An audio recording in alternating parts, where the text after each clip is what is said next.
마태복음 16장 1절에서 4절 봅니다. 바리새인과 사두개인들이 와서 예수를 시험하여 하늘로부터 오는 표적 보이기를 정하니 예수께서 대답하여 이르시되 너희가 저녁에 하늘이 붉으면 날이 좋겠다 하고 아침에 하늘이 붉고 흐리면 오늘은 날이 굳겠다 하나니 너희가 날씨는 분별할 줄 알면서 시대의 표적은 분별할 수 없느냐.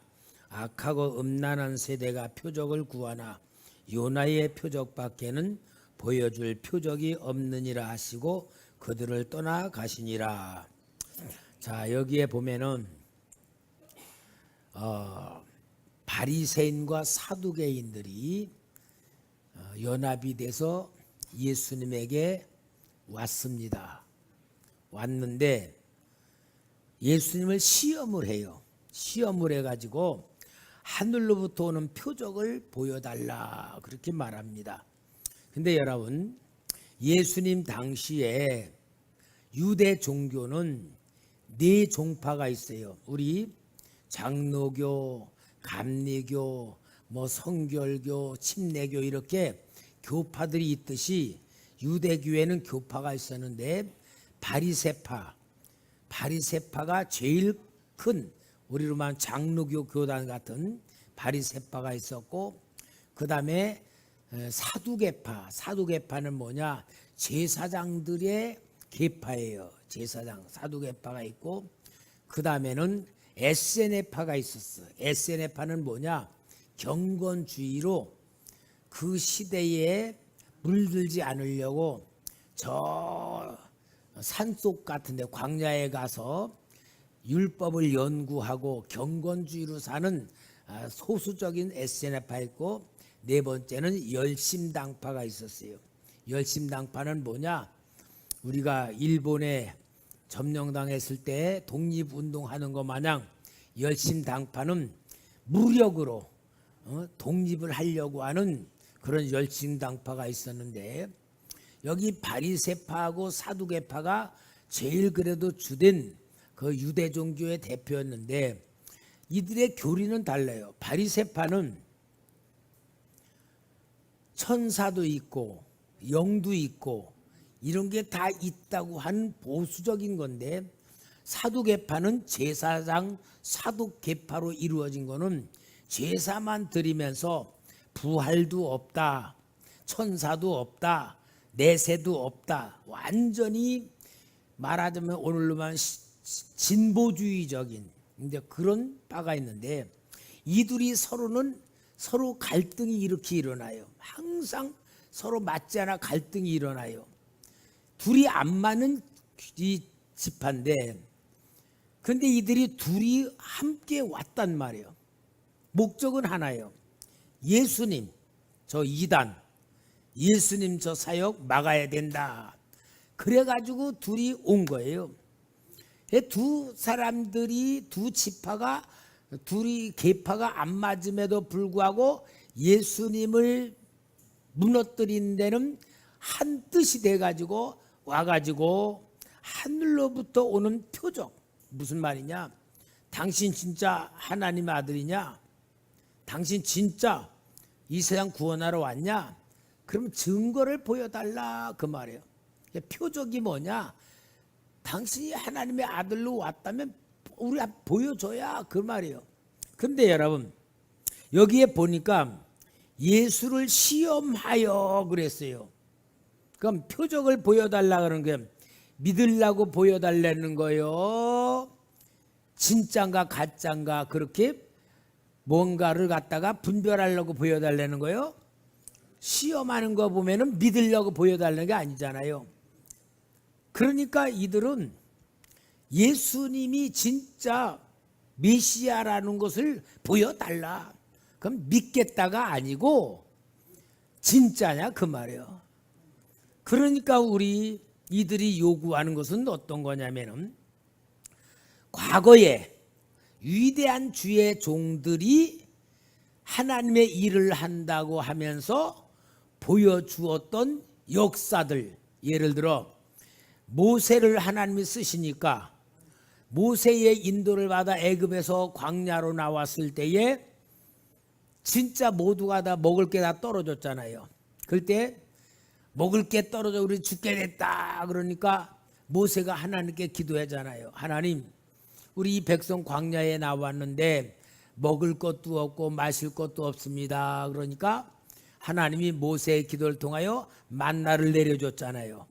만나를 내려주고 반석을 터쳐가지고 막 생수가 막 쏟아지고 그럴 때에 이들은 모세를 믿었다 그랬어요. 왜 믿어요? 하나님의 능력이 나타나니까 이건 진짜 하나님이 보낸 주의 종이다 하는 믿음을 봤어.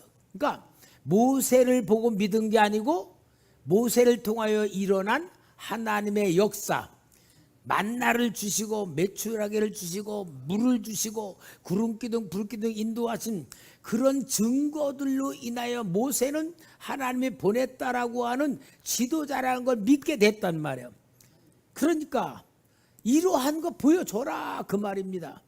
그리고 또 여호수아는 가나안 땅에 들어가면서 전쟁을 할 때에 여호수아 10장에 보면은 해가 멈추고 달이 멈추고 하늘에서 우박이 쏟아지고 그래서 가나안 민족들을 막 멸망을 시키는 전쟁에 하나님의 표적이 나타나서 모두가 여호수아는 하나님이 쓰시는 지도자라는 인정을 하게 만들어서 그들이 믿었던 거예요.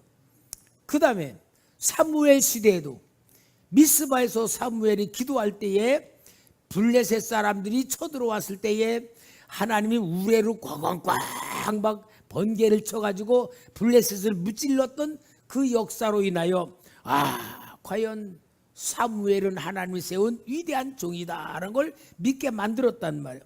또 엘리야 선지자 갈멜산에서 바알과 아세라 850명 제단 놓고 불을 내리는 기도를 할 때에 그들에게는 불이 응답이 없었지만 엘리야에게는 불이 응답이 오니까 그들이 뭐예요? 엘리야는 진짜 하나님의 선지자라고 믿어졌다 그 말이야. 그러니까 이 바리새인과 사두개인들이 와서 예수님에게 그러는 네가 진짜 하나님의 아들이라면 우리를 믿게 해봐라. 우리에게 믿을 걸 줘라. 그렇게 하면서 요구하는 겁니다.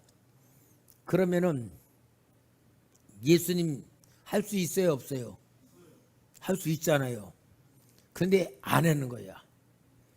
여러분 나 같으면은 내가 그런 지금 능력이 없어서 못하지. 능력이 있으면은 얼마든지 할 수 있잖아. 야 이놈들아, 그래 내가 하나님의 아들인 줄 몰라? 봐라. 그리고 갑자기 막 태양아 깜깜하게 없어져라. 그럴 수도 있잖아. 그러면 다 믿을 것 아니에요? 그런데 예수님은 그들이 요구하는 것에 대해서 들어주지를 않으셨어요. 그리고 뭐라 그러느냐? 예수님께서는 너희들이 날짜를 알면서 날씨가 어떻다는 걸 알면서도 시대를 모르느냐라고서 엉뚱한 다른 소리를 하시는 거예요. 그러니까 여러분, 이들이 요구한 것에 대하여서 주님이 왜 그들에게 요구하는 걸 들어주시지 않았냐? 가장 중요한 이유를 우리가 알아야 돼요. 여러분 오늘도 마찬가지입니다. 우리가 신앙생활을 하면서 바리새인과 사두개인들이 예수님에게 그런 표적을 요구하는 것 마냥 우리들도 예수를 믿는 신앙을 가지고 하나님 앞에 어떤 이적이나 어떤 기적 같은 역사를 원할 때가 있어요. 예를 들어 내가 죽을 병에 걸렸어. 죽을 병에 걸리면은 주님 진짜 내 병 고쳐줄 줄 믿습니다. 기도해요 안 해요? 할 수밖에 없잖아요. 할 수밖에 없어요. 그리고 내가 사업이 망하게 됐어. 그럼 하나님 나 이 사업 살려주세요. 나 이 사업 진짜 건져주세요. 전능하신 주님 믿습니다. 믿습니다 하면서 막 도와달라고 하고 주님의 특별한 은혜와 역사가 나타나기를 기도해요 안 해요? 기도한단 말이에요. 그럼 이게 잘못된 거냐? 우리가 여기서 신앙생활을 주님 성경을 통해 정확하게 분별을 할 줄 알아야 돼요. 그러면은 표징을 구하는 것 자체가 잘못된 거냐?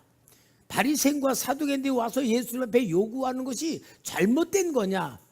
잘못된 건 아니에요. 성경엔 또 표적과 표징을 구하는 것에 대해서 주님이 응답해 주시는 실제 사건도 있어요. 그게 어디 있었냐? 기드온 사건이야. 기드온은 미디안과 아말렉이 쳐들어와 가지고는 농사진 거 다 뺏어가고 늑탈하고 그러니까 산속에 들어가서 숨어서 살고, 기드온은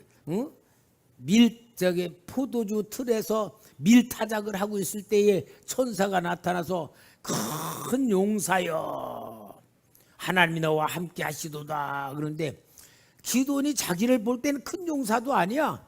왜? 이거 곡식 뺏길까 봐 포도주 틀에서 타작하고 있는 좀씨야.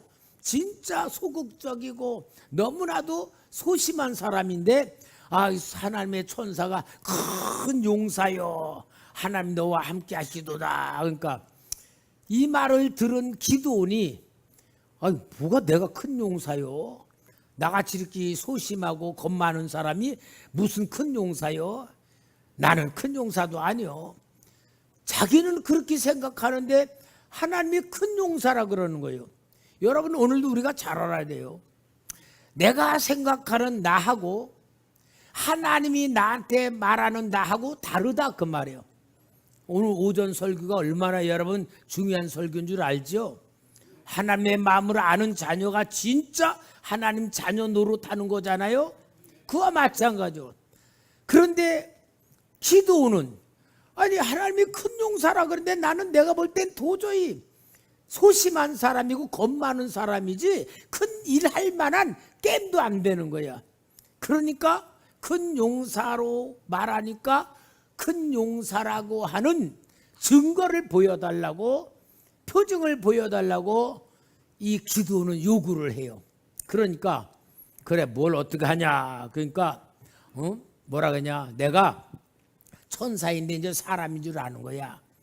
그러니까 떡하고 고기하고 그리고 국을 끓여 가지고 와서 당신을 잘 대접할 테니까 당신이 진짜 하나님의 사람이란 증거를 보여주시오. 그러니까 그래 알았다 기다리마. 그러니까 가서 열심히 가서 음식을 만들어 가지고 소쿠루에 담아 가지고 왔어요. 그러니까 그 하나님의 사자가 있으니까 자 이거 잡수세요. 그러니까 하나님의 사자가 그게 아니고 야 바위에다가 그거 쏟아 놓으라.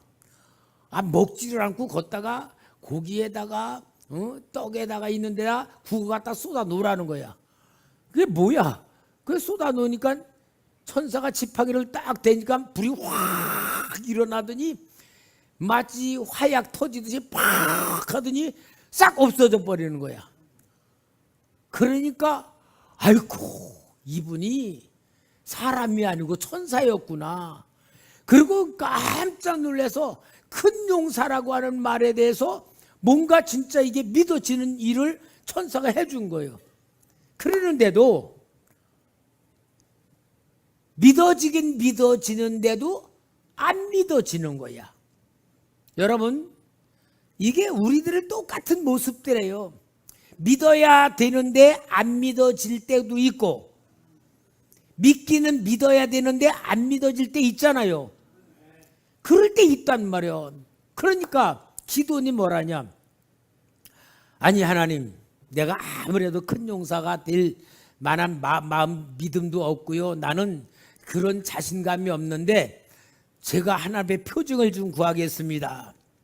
내가 양털을 한 뭉치를 마당에다 놓을 테니까 이 양털에게는 밤중에 이슬이 잔뜩 묻히고 그 마당에는 뽀송뽀송하게 해주세요. 그러면서 기도를 했어요.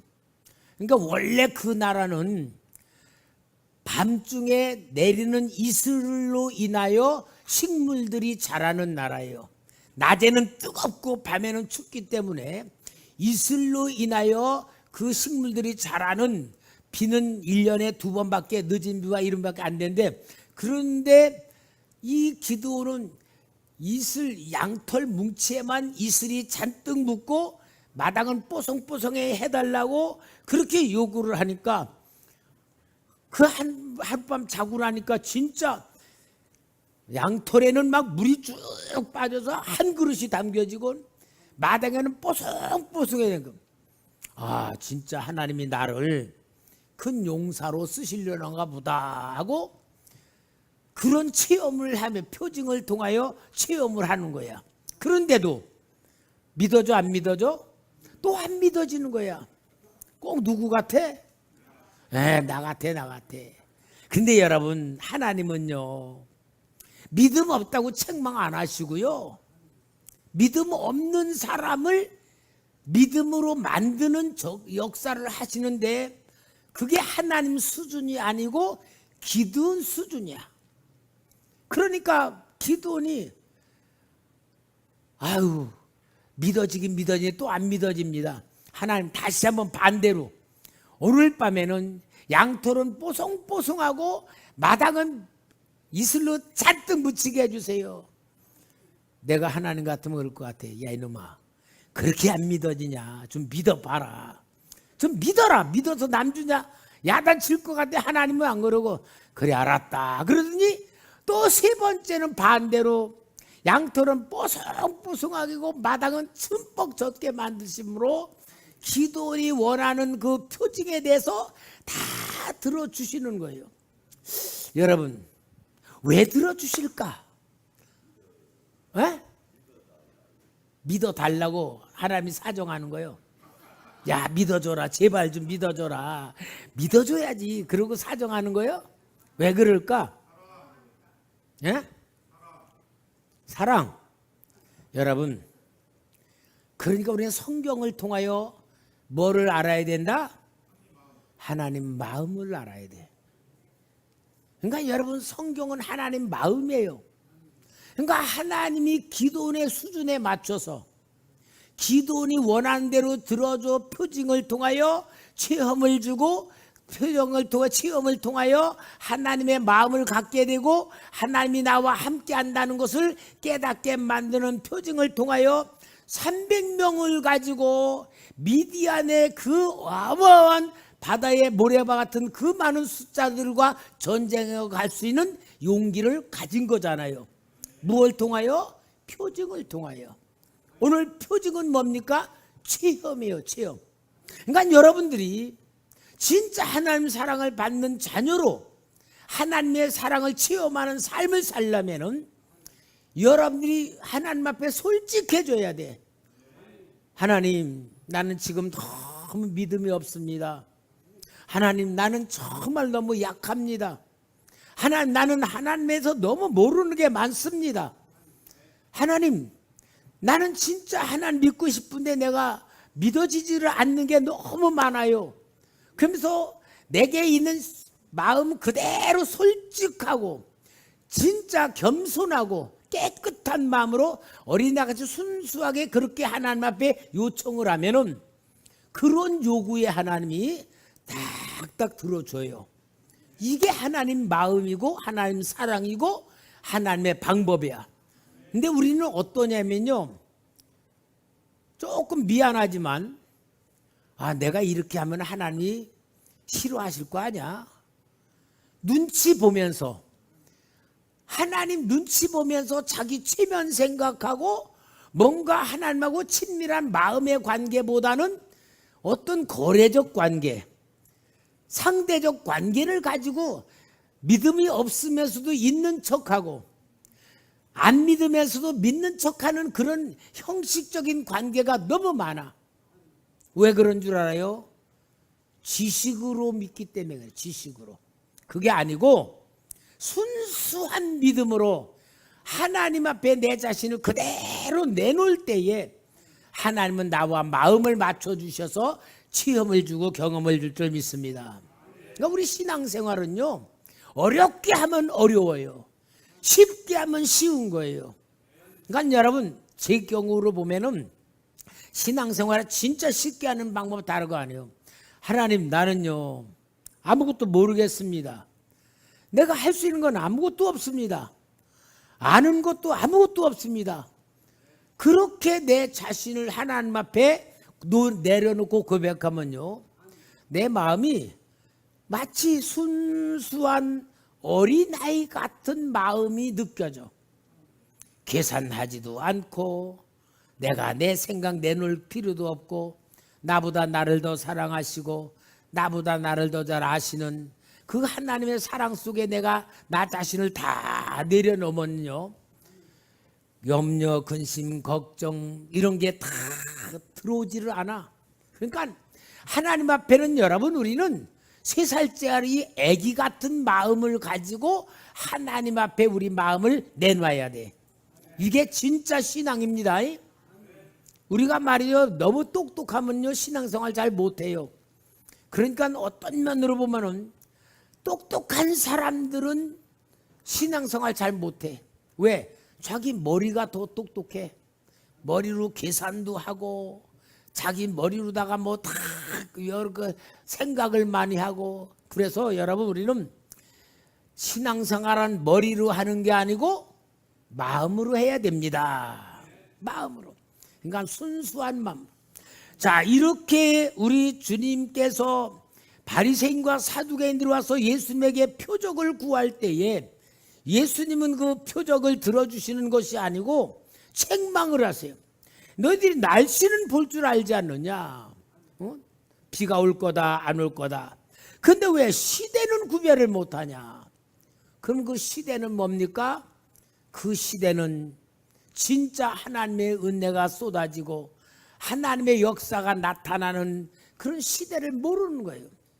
여러분, 우리는 시대를 보는 눈이 열려져야 될 줄 믿습니다. 자, 우리는 이 시대를 봅시다. 트럼프 대통령이 막 다른 나라들마다 막 관세를 막 대빵 막 붙여가지고 막 이제 무역 전쟁이 일어나고 무역이 어려워지는 상황이 돼 있고요.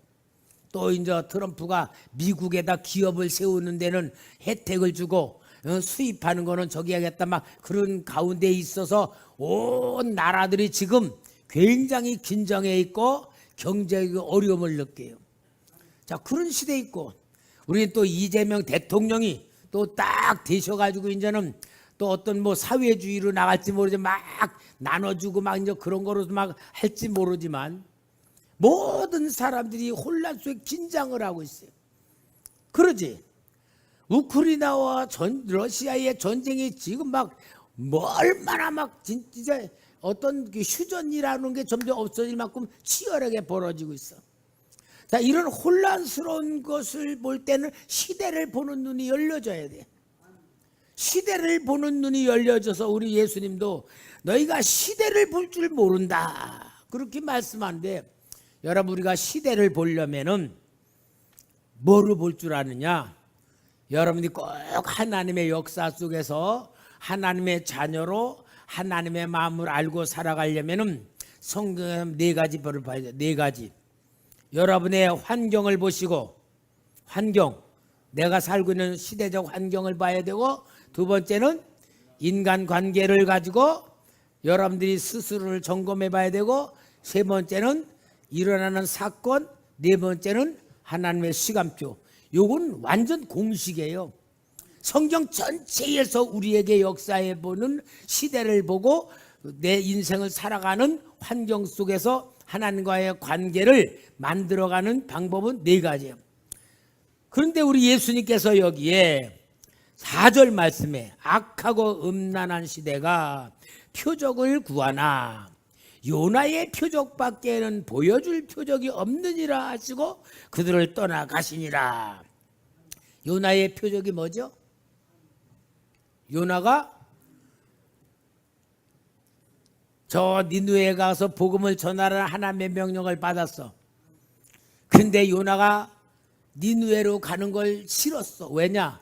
니느웨는 뭐냐? 그 당시에 아수르 나라의 수도야. 하나님이 40일이 있다가 아수르 나라의 니느웨를 완전히 멸망시키겠다 그러신 거야. 그런데 요나는 하나님의 명령을 받았는데 가서 니느웨에 가서 하나님의 심판을 선언해야 되는데 요나가 가만히 보니까 그 당시 아수르 나라가 어마어마한 초강대국으로 막 커가면서 온 나라들을 갖다가 다 이렇게 점령하고 나갔어요. 이미 북쪽 이스라엘 나라에는 멸망에 가까이 올 만큼 니느웨의 영향을 받는 거야. 아수르 나라에. 근데 요나가 보니까 하나님이 저 니느웨를 아수르 나라 수도 니느웨를 멸망시킨다 그런다. 근데 가서 회개시키라. 그 회개시키면 멸망시킨다는 말이 안 시킨다는 말이에요. 안 시키겠다는 말이에요. 근데 멸망을 시키면 우리나라가 무너지지 않고 멸망을 안 시키면 우리나라가 점령당할 건데 여러분 같으면 똑같아. 저 김정은이 저 평양을 갖다가 하나님이 불바다로 만든다 그래. 그런데 너가 가서 회개시켜서 그들 불바다 되지 않도록 그들에게 해라 그러면은 불바다 되는 게 좋아? 이제 우리끼리만 얘기해. 그들이 엄청 잘 되는 게 좋아. 당연히 그들이 불바다에 대해서 빨리 통일되면 좋잖아요. 그러면은 가서 회개하라 그러는 게 나아? 가만히 있는 게 나아? 가만히 있는 게 낫지. 요나가 똑같은 심정이요. 그러니까 요나가 안 가고 아이고 내가 말만 안 하면 저거들 망하는구나. 그러고는 다시스로 가는 거예요. 다시스로 도망간 거야. 그래가지고 배를 타고 가서 배 밑창에 가서 깜깜한 데 가서 숨어서 잠자는 거. 왜? 하나님 모르라고. 근데 하나님은 모를까 알까? 알고 막 대광풍을 막 일으켜가지고 막 배를 막 뒤집어 버리고 막 그러니까 배 안에 사람들이 막 살려달라 그러다가 분명히 느끼는 게 야, 이 안에 뭔가 타지 않아야 될 사람이 타고 있다. 그리고 다 불러 모아가지고 요나도 깨워가지고 제비를 뽑아. 누가 죄인인가 보니까 하나님이 요나에게 딱 뽑혔어요. 그러니까 너 뭐냐? 나는 하나님 섬기는 사람입니다. 그러면서 내가 하나님 명령을 불순종해서 도망가는 길에 이렇게 됐습니다. 그래서 요나가 뭐냐? 나를 바다에 던지십시오. 그러면 풍랑이 멈출 겁니다. 그럼 요나는 내가 잘못했어. 진짜 불순종해서 회개하는 마음으로 내가 죽어야지. 나만 죽으면 이 사람들 살지. 그런 것일까? 아니면은 왜 요나가 바다로 던져달라 그랬을까? 한마디요. 요나는 애국자야. 내가 죽어도 니느웨가 멸망받으면 좋겠다. 그래서 내가 차라리 바닷속에 빠져 내가 죽더라도 니느웨는 망하게 해야 되겠다. 그러고서 바다에 던지라 그런 거예요. 그러니까 선원들은 어떻게 할 수 없이 자기 살까 요나를 바닷속에 던져버린 거예요. 그럼 요나가 원하는 건 뭐예요? 자기만 죽으면은 나라 건진다. 그런 생각으로 들어간 거예요. 근데 하나님은 그 요나를 안 죽이는 게 하나님 방법이요. 물고기가 다 기다렸다가 얼른 삼킨 거예요. 그래서 물고기 뱃속에서 요나가 여러분 물고기가 이렇게 크다고 합시다. 우리가 물고기 뱃속에 있다고 합시다. 3일 동안 꼼짝 말고 있는 것도 힘들 텐데 물고기 뱃속은 어때요? 뭐가 들어가면 늘어나고 없으면 줄어들고 공간이 있어요 없어요? 뱃속엔 공간이 없잖아. 그러니까 물고기 뱃속에서 위가 줄락줄락 막 그러면서 있을 때 이리 뒤집혔다 저리 뒤집혔다 까꾸랬다 막 굴러다니고 또 물고기는 뭐가 먹었는데 소화가 안 되고 꿈틀거리니까 괴로워서 이리키도 뒤지고 저런 막 몸부림을 치니 요나는 진짜 물고기 뱃속에서 며칠 동안 사흘 동안에 이리 굴리고 저리 굴리고 물고기 위 액이 나와서 막 거기서 숨도 막혀 죽을 것이고 그러면서도 죽지는 않고 얼마나 고생했는지 2장에는 회개하는 내용이 나오잖아요. 그러고는 3일 있다가 물고기가 토해냈어. 근데 신기하게요. 하나님은요. 물고기가 바다에 그냥 토해냈다. 그럼 죽었을까 살았을까? 죽었겠지. 근데 하나님은요, 토해낸 게 해변가에 토해내게 만들었을 거야. 그러니까 죽고 싶어도 안 죽은 거예요. 그러니까 여러분, 우리는요, 하나님의 역사 속에 들어있다고만 느끼면 내 뜻대로 되는 건 아무것도 없다는 것을 깨닫는 게 믿음이에요. 그거 못 깨닫고 아직도 내가 계획을 세우고 내가 노력하고 내가 원하는 걸 이루려고 그렇게 해봤자 안 되면서 고생만 하는 거예요. 그러니까 여러분, 제일 잘 되는 방법은 뭐냐? 하나님의 마음을 아는 겁니다. 그게 최고예요. 하나님이 나에게 뭘 원하시는가, 어떻게 살기를 원하실까, 무엇하기를 원하실까, 그것만 알면요, 하나님의 마음에 딱 맞으면은 이제 내 인생은 최고의 축복으로 살아가는 거예요. 내가 원하는 게 이루어지는 게 축복이 아니고 하나님이 원하는 대로 내가 되는 게 축복입니다. 우리 생각 완전 바꿔야 돼요. 보통 사람들의 생각은 축복 그러면은 내가 원하는 게 이루어지는 게 축복이라고 생각해. 그거는 예수 안 믿는 사람들의 축복과냐, 예수를 진짜 믿는 사람들의 축복과는 내가 하나님이 원하는 대로 되는 것이 최고의 축복이에요. 이게 하나님의 말씀하는 축복이에요. 그러니까 내가 하나님 거 되는 거야. 그러니까 여기 예수님이 요나의 표적밖에 보여줄 것이 없다고 하시는 건 뭐냐? 예수님이 십자가에 죽으셔서 무덤에 장례 지냈다가 사흘 만에 무덤에서 나오는 것을 요나의 표적으로 보여주는 사건인 거예요. 그런데 또 보면은요, 바리새인과 사두개인들에게 표적을 보여달라 그랬으면은 예수님이 여기 요나의 표적을 보여줄 것밖에 없다고 하셨을 땐 예수님의 요나의 표적은 이들이 원하는 현재형입니까? 미래형입니까? 예수님의 표적은 뭐요? 이들이 원하는 곳에 과거로 보여주는 게 아니고 현재 보여주는 게 아니고 미래로 보여줘.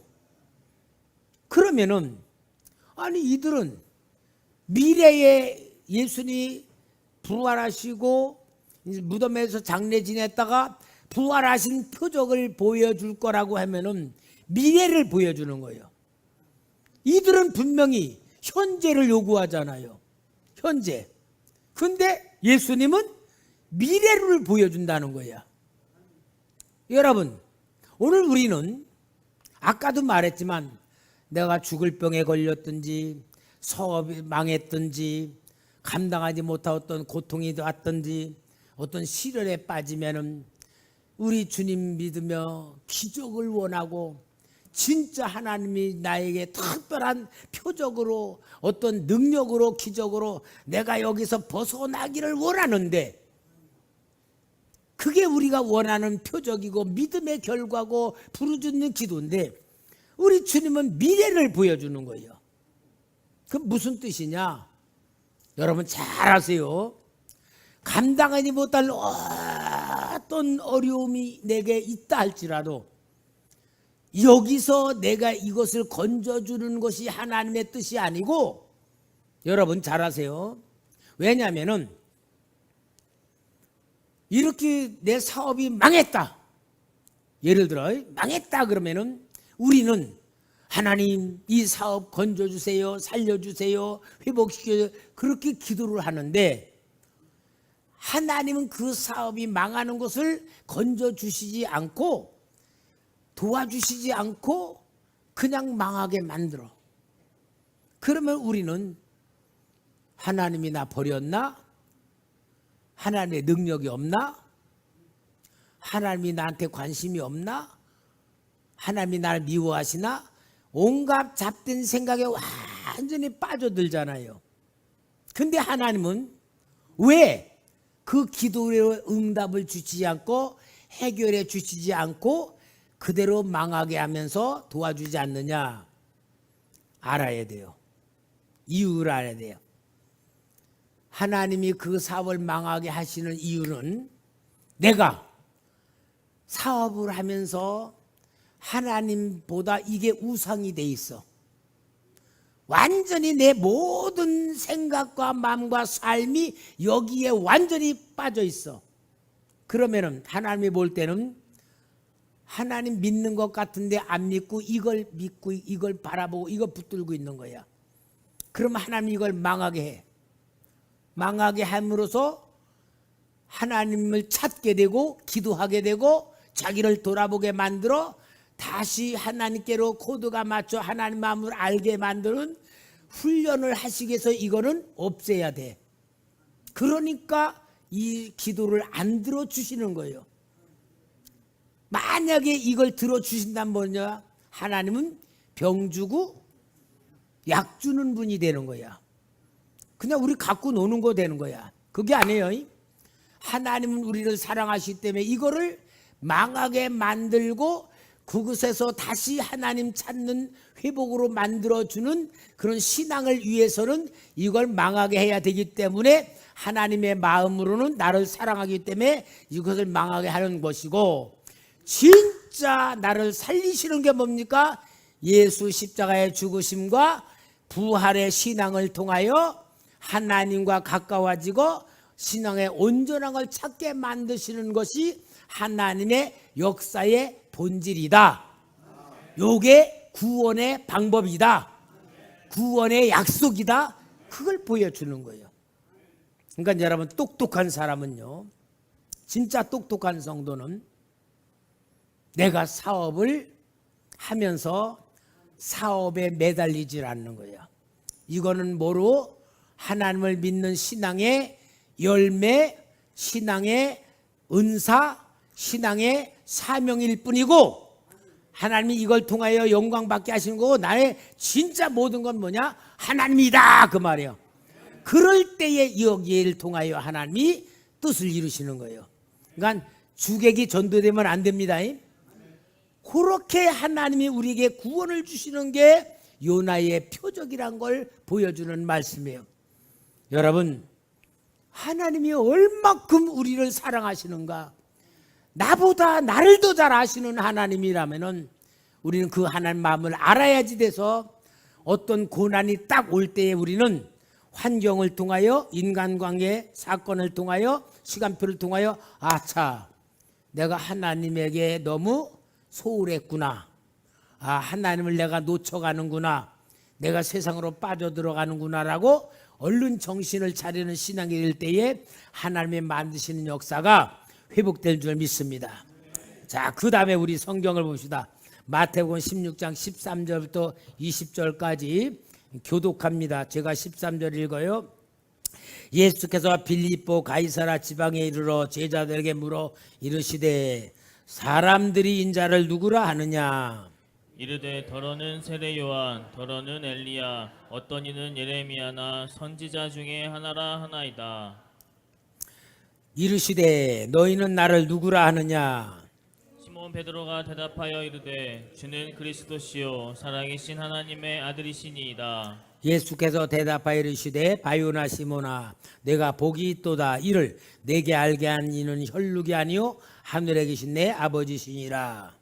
또 내가 네게 이르노니 너는 베드로라. 내가 이 반석 위에 내 교회를 세우리니 음부의 권세가 이기지 못하리라. 내가 천국 열쇠를 내게 주리니 내가 땅에서 무엇이니 매면 하늘에서도 매일 것이요 내가 땅에서 무엇이니 풀면 하늘에서도 풀리리라 하시고, 이에 제자들에게 경고하사 자기가 그리스도인 것을 아무에게도 이르지 말라 하시니라. 아멘. 자, 우리 예수님께서 여기에 가이사라 빌립보에 가셔서 사람들이 나를 누구라 하느냐 하는 질문에 베드로는 주는 그리스도시요 살아계신 하나님의 아들이십니다라고 고백하고 있고, 예수는 그 위에 교회를 세우리라라고 약속 주시는 말씀이 나오는데, 여기 빌립보 가이사라 지방은 어떤 곳이냐면은 갈릴리 북쪽의 40km 지점에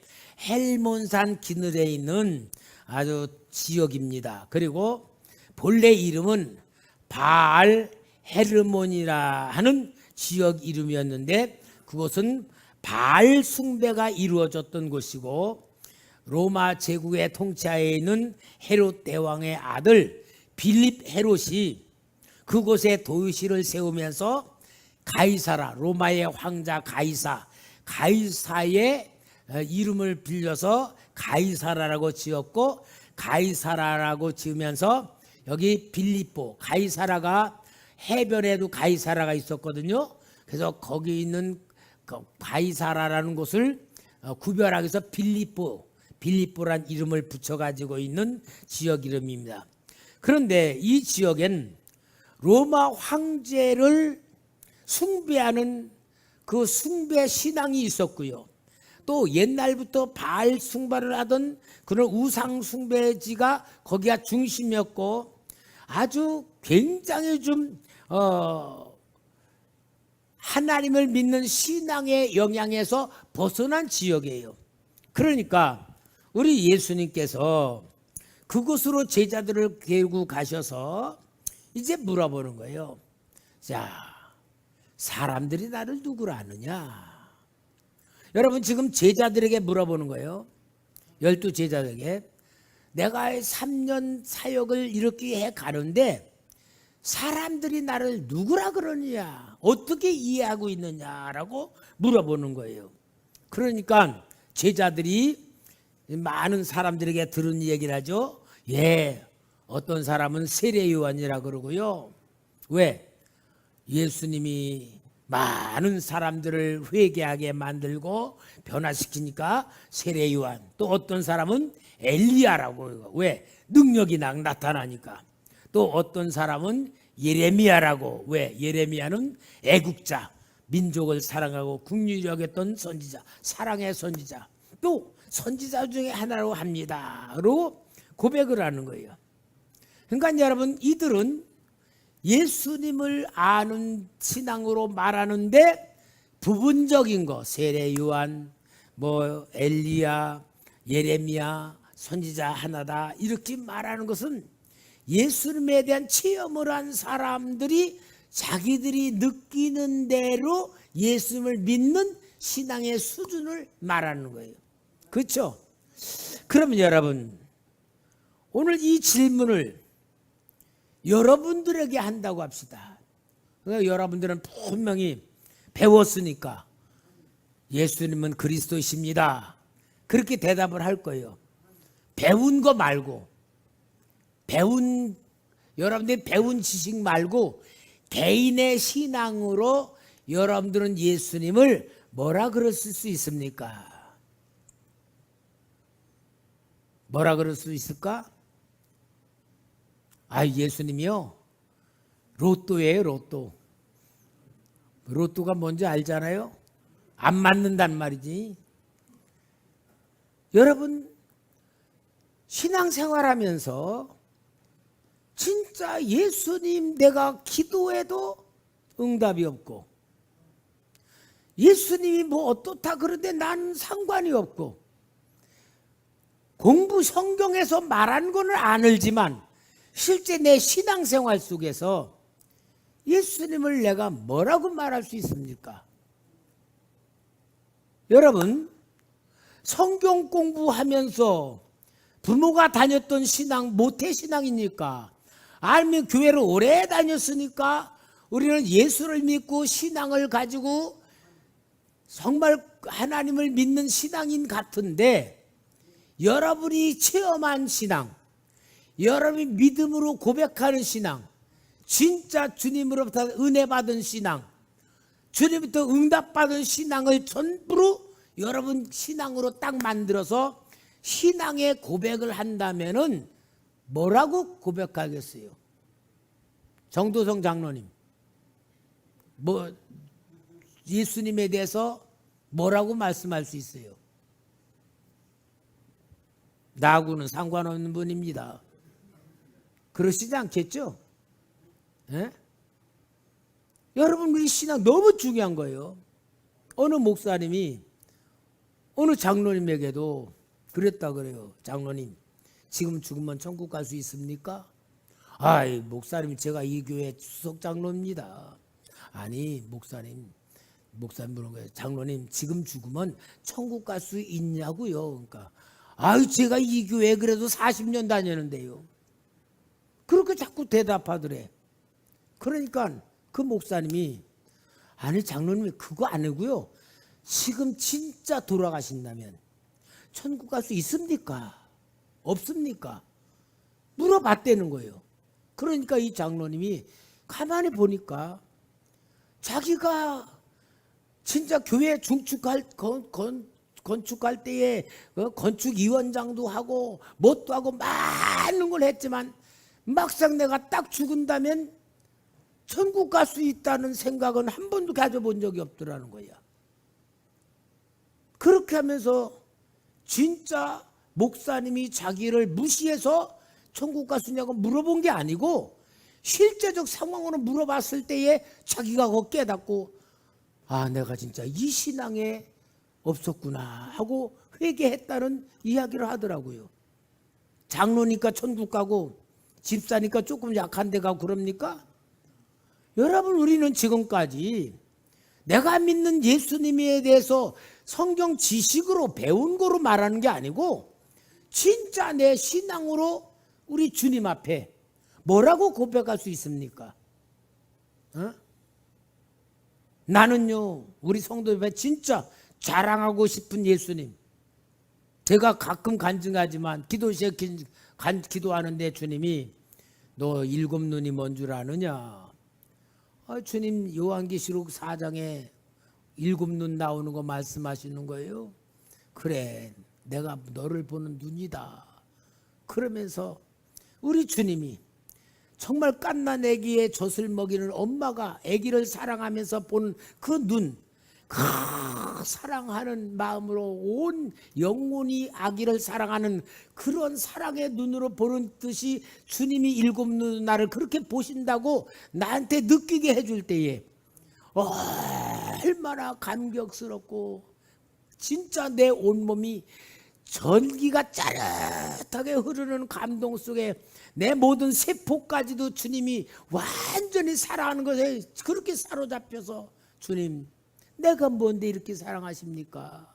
내를 어떻게 이렇게 사랑합니까? 그런 고백으로 내가 사랑받고 있기에 내가 기도할 때마다 내가 얼마나 좋은지 몰라. 주님 사랑합니다 하면은요 정말 우리 주님의 사랑이 완전히 나를 감싸는. 그게 내가 한 번은 일곱 눈이 어떻게 생겼나? 앞에서 보고 뒤에서 보고 이쪽에서 보고 이쪽에서 보면 그럼 네 눈이야. 위에서 보면 다섯, 밑에서 보면 여섯. 그래도 하나가 모자라네. 속을 보시는. 그러니까요 일곱 눈은 뭐냐? 완전한 나에 대해서 모르는 게 없는 완전한 걸 보시는 그 사랑하시는 주님의 눈, 그 주님의 마음, 주님의 사랑. 그래서 저는 주님, 나를 사랑하시는 주님, 완벽하게 나를 아시는 주님, 그 고백을 할 때마다 내 가슴이 어때요? 진짜 뜨끈뜨끈한 고백으로 우리 주님이 내 몸이 내 모든 것이 주님의 것이라는 고백이 저절로 나오고 주님이 나보다 나를 더 사랑하신다는 고백이 저절로 나오고 주님이 나보다 나를 더 잘 아신다는 고백이 저절로 나. 배운 게 아니에요. 내가 그렇게 체험을 하고 살고 있기 때문에 그런 고백을 성도 앞에 하고 여러분들 그렇게 받으라고 하는 것인데 진짜 여러분들이 지금 여기 우리 예수님이 사람들이 나를 누구라고 하는 질문에 여러분 한번 여러분 스스로가 주님 앞에 어떤 고백을 하는 예수님을 믿고 있습니까? 그걸 여러분들이 한번 스스로 질문해 봐야 돼요. 그래서 진짜 주님이 나를 사랑하는 게 받고 있는가? 그 주님의 사랑이 내 속에 임하고 있는가? 이 고백 아니면요 우리는 완전히 성경 지식적인 신앙, 이건 지식은요 마귀도 갖고 있어요. 귀신들도 예수님을 아는 지식은 갖고 있다고 했어요. 진짜 신앙은 뭐냐? 내가 이 주님을 어떻게 고백하는가? 정두성 장로님 뭐라고 말할 수 있어요? 주님은 나에 대해 개뿔도 모릅니다. 그러실 거예요?